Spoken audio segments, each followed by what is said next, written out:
Hey everyone, this is Daniel the Paladin with Christian Adventure Gamer. I'm here with Joe from Kids Table Board Games. He's going to show us Creature Comforts. Hi. Alright, so this is Creature Comforts. In Creature Comforts we are woodland animals and we're trying to create the coziest home for the winter. And the way we're going to do that is by getting the resources we need to craft these comforts. Here's a stew comfort. If you get those mushrooms together, then you'll get the 5 points of comfort that it provides. But it would also be great if you got bread, because then it'll be worth even more points. There's a whole deck of comforts, and then a lot of them work together with each other. There's the bread. A lot of them work together with each other in different ways to score you more points.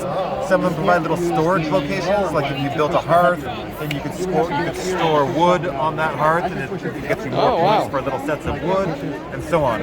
Lots of cool little interactions between the comforts. It's a worker placement game, and it is the gentlest worker placement game in the world. During the worker placement part of the game, every player is just freely putting their workers out at the same time wherever they want. There's no turns, there's no blocking, nothing. You put them wherever you want, and you can change your mind and go someplace else. You're just putting those workers out until you're happy with the locations that you put them. Now, once we're all settled, then we'll take turns resolving our workers.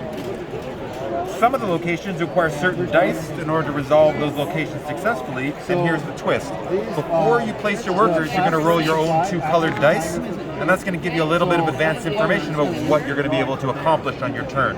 Now, after you've placed everyone, then we'll roll these shared village dice here, and that's going to create the pool that every player will use. So on yellow's turn, yellow will use these 6 dice, and then on purple's turn, purple will use those 6 dice, and so on. So in that fashion, you have a little bit of private information that you know before you send your workers out, and a shared piece of information that you don't know until after you've placed.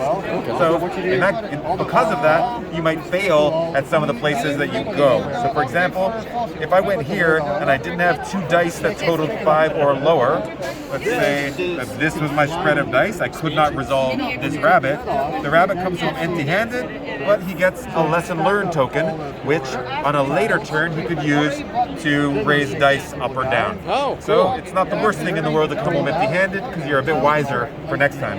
Thank you very much. In that fashion, you'll resolve all your workers, collecting your resources from the valley and from the river, and then you'll try to get these cards in hand and then spend the resources you've collected to gain those comforts and the points that come along with them. You can also go to the workshop. At the workshop, you assign a die, and then you can climb that high along the side to buy some special advantage.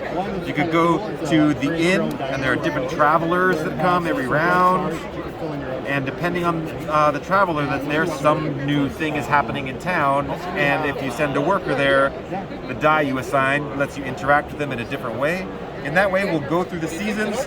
Every round, a new card flips out until we'll go through spring, and then summer, and then fall, and then eventually these will be gone. It will be winter, and whoever has crafted the coziest home wins the game. Awesome, thank you. That is Creature Comforts. So where can people find this game? You can find it on our website, kidstablebg.com. Awesome, thank you for your time. Thank you.